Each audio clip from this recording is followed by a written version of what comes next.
آپ مجھے بتائیں ملت مسلمہ قرآن پر پہلے ایمان لائے یا رسول پر؟ ایمان پہلے کس پر لائے؟ ایمان رسول پر پہلے لائے نا. پہلے رسول کو رسول مانا، صادق مانا، امین مانا، سچا مانا، تب اس نے جو کچھ کہا اسے آپ نے قرآن مانا. آپ کی حیثیت تو یہ ہے کہ نہ آپ نے جبریل کو آتے ہوئے دیکھا، نہ فرشتے کو جاتے ہوئے دیکھا، نہ وحی کو آتے ہوئے دیکھا. کسی صاحب عقل نے آپ سے آج تک پوچھا کہ بھائی اگر جبریل پہلی مرتبہ آیا تھا تو پھر وہ آپ کے سامنے تو نہیں آیا تھا؟ پیغمبر مکے کی زمین میں تو نہیں تھے، مکے کے کسی گھر میں تو نہیں تھے. پیغمبر تو مکے کی ایسی پہاڑی پر تھے جو زمین سے 3000 فٹ کی بلندی پر تھی، وہاں جا کر عبادت کیا کرتے تھے. آپ ہی نے لکھا ہے، آپ ہی نے تو لکھا ہے کہ مکے کی ایک پہاڑی پر جا کر پیغمبر عبادت کیا کرتے تھے. اس پہاڑی کو ہم دیکھ کر آئے ہیں، 3000 فٹ کی بلندی پر وہ غار ہے جہاں میرا رسول جا کر عبادت کیا کرتا تھا. بھئی عبادت کہاں کیا کرتے تھے؟ جب 40 برس کے بعد نبی بنے تو عبادت کس کی کرتے تھے؟ توجہ توجہ توجہ. یا علی یا علی، صلوات دے دینا محمد آل محمد. ذرا دیکھیں نا ذات تو بھائی کس کی عبادت کیا کرتے تھے، کیا پڑھا کرتے تھے؟ اور اگر خود کچھ اور پڑھتے تھے، ہم سے کہا الحمدللہ رب العالمین پڑھو. اللہ جانے یہ جملہ آپ غور فرمائیں گے یا نہیں. خود کچھ اور پڑھا کرتے تھے نماز میں، اور سارے مسلمانوں سے کہا کہ الحمدللہ رب العالمین کے بغیر کسی کی نماز ہی نہیں ہوتی. تو کیا رسول کے قانون بدلتے رہتے ہیں؟ آپ کو پتا کیسے چلا؟ یہ عبادت جو پیغمبر کیا کرتے تھے، کئی رات عبادت میں مصروف رہا کرتے تھے. آپ نے خود لکھا ساری رات عبادت کیا کرتے تھے. ایسے ہی میں فرشتہ، پورے مجمع کی توجہ ماشاءاللہ، ایسے میں فرشتہ آیا تو اور کوئی تیسرا تو نہیں تھا. جب پیغمبر عبادت کرتے تھے، بھئی جتنے بھی مسلمان ہوئے ہم سب کا احترام کرتے تھے، کرتے ہیں، کرتے رہیں گے. جتنے بھی مسلمان ہوئے، ظاہر ہے بڑی منزلت ہے ان عظیم المرتبہ انسانوں کی جو کافر سے مسلمان ہو گئے. ہم تسلیم کرتے ہیں، لیکن جتنے بھی کافر مسلمان ہوئے ہیں عزیزان محترم، وہ بقول آپ کے اعلان رسالت کے بعد مسلمان ہوئے ہیں نا. اعلان رسالت سے پہلے تو کوئی مسلمان نہیں تھا. جب مسلمان نہیں تھا تو کوئی راوی بھی نہیں تھا، کوئی روایت بھی نہیں تھی، کوئی حدیث بھی نہیں تھی، کوئی محدث بھی نہیں تھا. غار میں کوئی موقع کا گواہ بھی نہیں تھا. یا جبریل تھا یا رسول تھا یا پہلی آیت تھی. اب آپ نے لکھ دیا کہ یوں فرشتہ آیا، یوں اقرا کہا، یوں رسول نے کہا، میں نہیں جانتا. یوں جبریل نے بھیجا، یوں دبایا، یوں رسول کو پسینہ آیا. توجہ توجہ توجہ. حیدری وہاں تو یا جبریل تھا یا رسول، تیسرا کوئی ہے نہیں. تو یہ سارا واقعہ راوی کو کس نے بتایا؟ جبریل نے. یہی تو فرق ہے امتی میں اور رسول میں کہ بشر پر اگر فرشتہ نازل ہو جائے تو سانس بھی نہیں لینے دیتا. توجہ توجہ توجہ توجہ. درس دیکھے نا، زمین پر آنے کی مہلت بھی نہیں دیتا.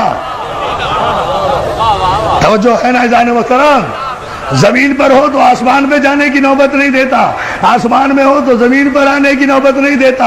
اور میرا رسول وہ ہے کہ جس پر 23 برس میں 23,000 مرتبہ فرشتہ نازل ہوا.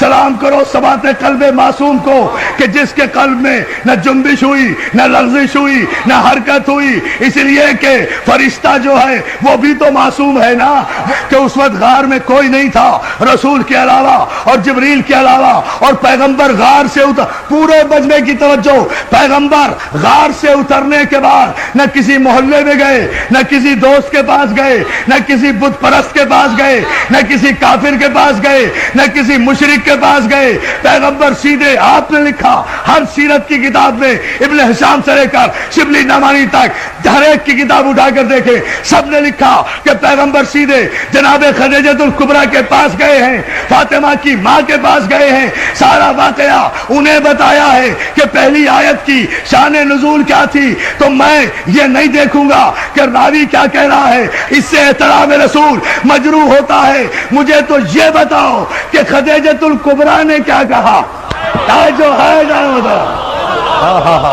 بھائی، جو واقعہ بھی ہوا ہے پہلی وحی کے موقع پر، اس کا گواہ کوئی نہیں، لیکن جناب خدیجۃ الکبریٰ وہ ام المومنین بیوی ہے کہ ساری کائنات کی خواتین میں جنہیں یہ شرف حاصل ہے کہ جنہوں نے سب سے پہلے لب رسالت کو وحی کے مطابق جنبش کرتے ہوئے دیکھا اور اس کی تصدیق کی۔ ہائے ہائے ہائے، جناب خدیجۃ الکبریٰ وہ خاتون ہیں کہ جنہوں نے اس وقت تصدیق رسالت کی جب کوئی تصدیق کرنے والا نہیں تھا۔ تو اس پہلی آیت کی راویہ یا تو خدیجۃ الکبریٰ ہوں گی، یا ابو طالب ہوں گے، یا جبریل، یا رسول۔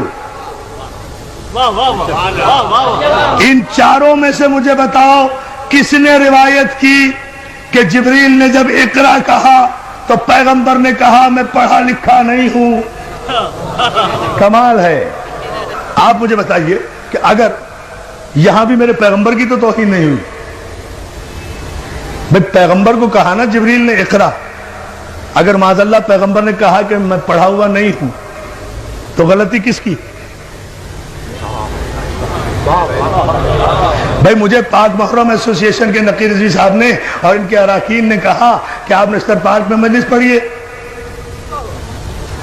انہوں نے کہا، میں نے وعدہ کر لیا، میں آ کر ممبر پہ بیٹھ گیا، مجمع اتنا ماشاءاللہ سامنے ہے، اب بیٹھ کر بولتا ہی نہیں، مجمع کہہ رہا ہے مولانا پڑھیے، میں کہوں میں بھائی ان پڑھ ہوں، میں تو پڑھا ہوا نہیں ہوں، تو سارا مجمع پاک محرم کے سر ہو جائے گا نا کہ بھائی ان پڑھ کو لا کر ممبر پہ بٹھا کیوں دیا؟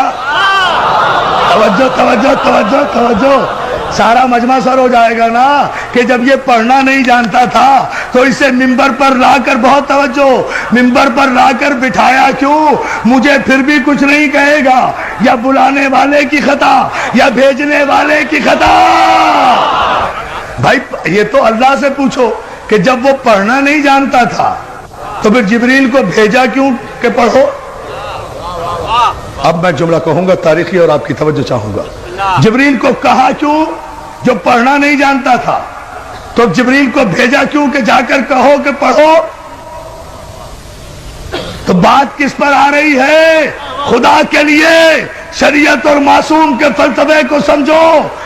پہلی آیت ہی کی معنی و مفاہیم جن کے سمجھ میں نہیں آئے اور شان نزول سمجھ میں نہیں آیا، انہیں کیا پتا کہ شریعت کیا ہے اور بادشاہت کیا ہے؟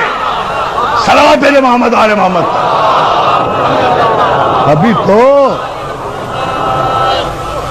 ابھی تو خیر سے پہلی آیت بھی سمجھ میں نہیں آئی، سارا قرآن کہاں سے سمجھ میں آئے گا؟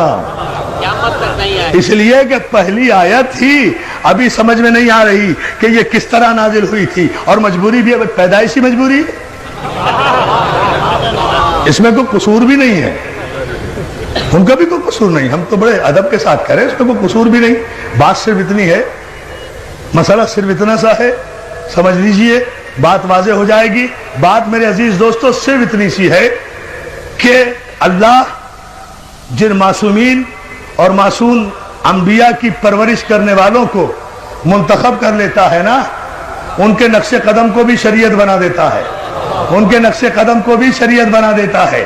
مجھے بتائیے نا، کعبے میں جتنی شریعت جاری ہے نقش قدم ہے نا معصوم کا؟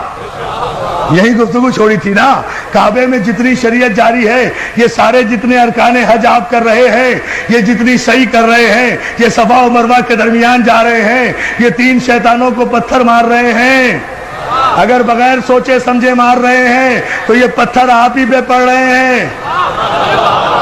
توجہ توجہ توجہ توجہ توجہ، صلوات بھیجے بابا دے برائے۔